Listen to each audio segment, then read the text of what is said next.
Here's a bit of a rattlesnake.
Welcome back to History on a Hog. I'm Captain Boz. We last left the Spanish conquistador Francisco Vasquez de Coronado and his expedition soon after crossing what is today the Arkansas River near present-day Dodge City, Kansas. They were heading north, a path laid out and led by one of the Native American warriors whom Coronado had enslaved earlier in New Mexico, a man he called the Turk. They followed the Turk because he had boasted that he knew the location of a village located to the north called Quivera, a native city that was described as the richest in the area. In reality, it was believed that the Turk was actually a Quiveran, and he wanted to escape captivity from the Apaches who had enslaved him, and he was throwing in his lot with the Spaniards, hoping to get home. The Spaniards and their native allies followed the Arkansas River northeastward for 3 days, until they encountered a Native American hunting party hunting buffalo near today's Lyon, Kansas. These natives were believed to be Quiverans by the Spanish. The Quiverans greeted the Spanish with wonderment and fear, but soon calmed down when one of Coronado's guides, the Turk, addressed them in their own language. Here near Lyons, Kansas, another Catholic cross marker has been placed, commemorating Fryer Juan de Padilla and his efforts to preach the Catholic gospel to the local Native Americans, known as Quiverans. This spot is believed to have been the location of the very first Christian cross erected on the Great Plains and in North America.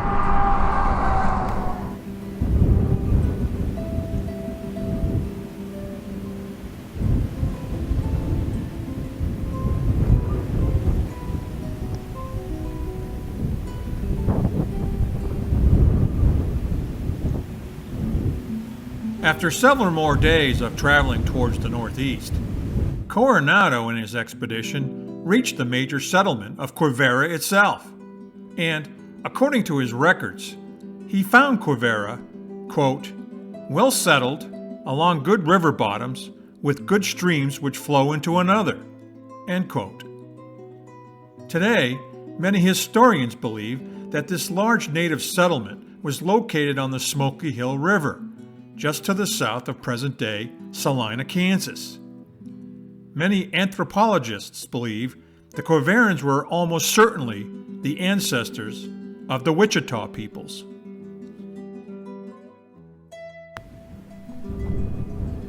And about this time, it was here, on this hill, that Coronado would set up his camp, in what is now Lindsborg, Kansas. As I described earlier, this is a hill that was a great location to base his operations from, for he could observe the entire area and would be prepared in case of hostile intent by the Quiverans.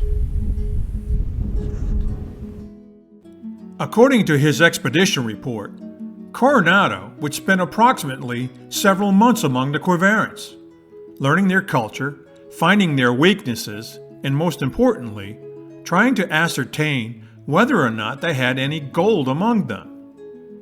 After a short period with them, he figured that the local tribe around Lindsborg, Kansas, had very little in the way of treasure, so Coronado came to the obvious conclusion that he needed to move on. From the Quiverans, he learned that there were many other small native settlements all along the Smoky Hill River, towards the northeast. And after many months in this location, he decided he would break camp on the hilltop and follow this river, the Smoky Hill River, in the northeast direction towards present-day Junction City, Kansas.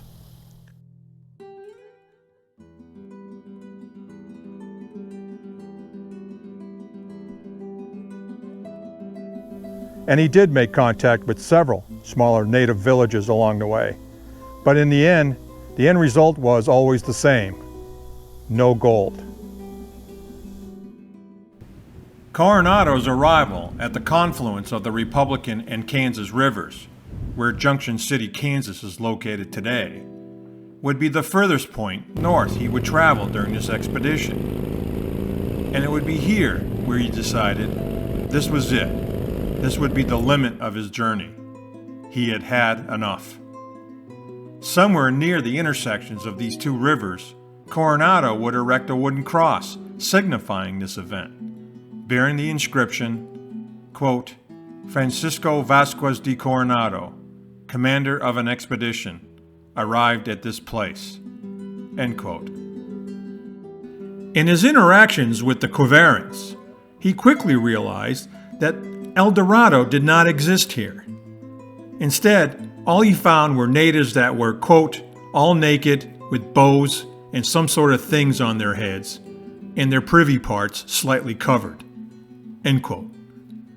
And he found straw-thatched villages of up to 200 houses and fields containing corn, beans, and squash. A copper pendant was the only evidence of wealth he discovered. Coronado would later write in his report saying that the only metal found in Quivira consisted of some iron pyrites and a few pieces of copper. They were not the wealthy people Coronado sought.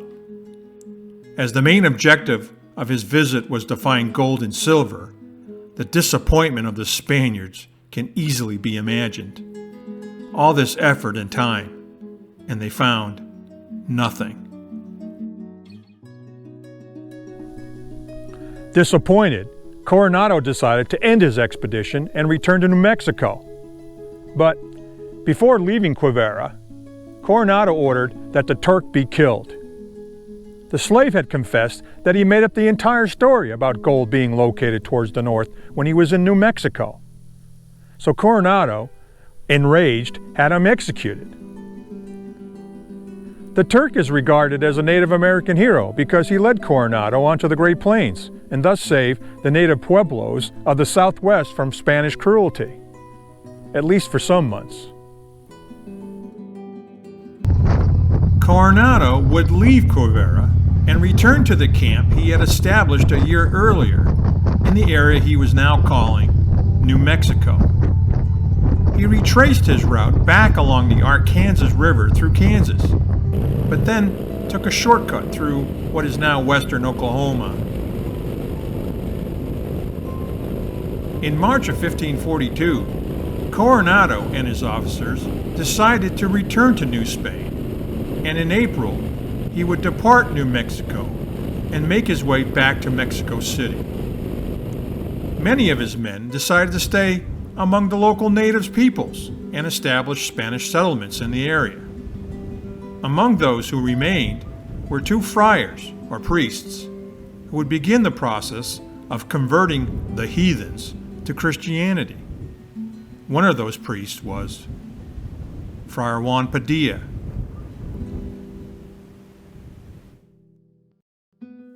His expedition had been a failure, but on the other hand, the Spaniards had gained accurate geographical information over a large section of the interior of the northern continent, and Coronado had claimed this land for Spain.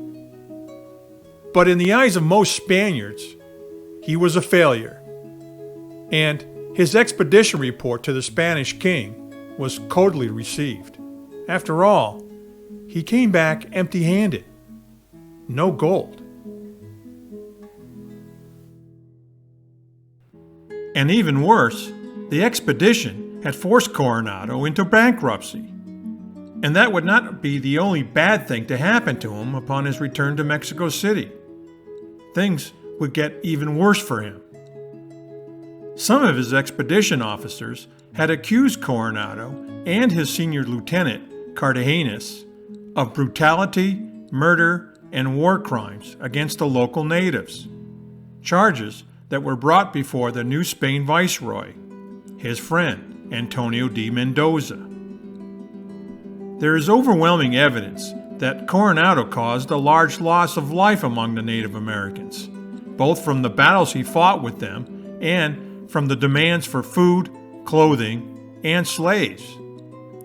Although Coronado would be exonerated and cleared of the charges, and some say that his personal friendship with Mendoza had something to do about that, Cartagenas would be convicted of these war crimes in Spain.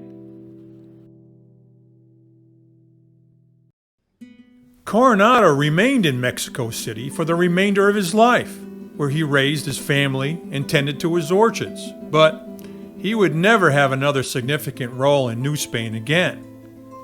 He died of an infectious disease on September 22nd, 1554, and he was buried under the altar of the Church of Santo Domingo in Mexico City.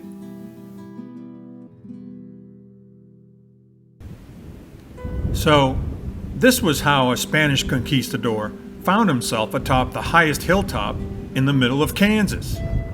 Fascinating. As I researched and rode across central Kansas in pursuit of this story, it really surprised me how much I didn't know about the story. And I suspect many of you hadn't either. But the story really doesn't end here. When you come back for part 5, find out about the amazing story of Coronado's Catholic monk, Fryer Juan Padilla, and his journey back to Quivera. Next time on History on a Hog.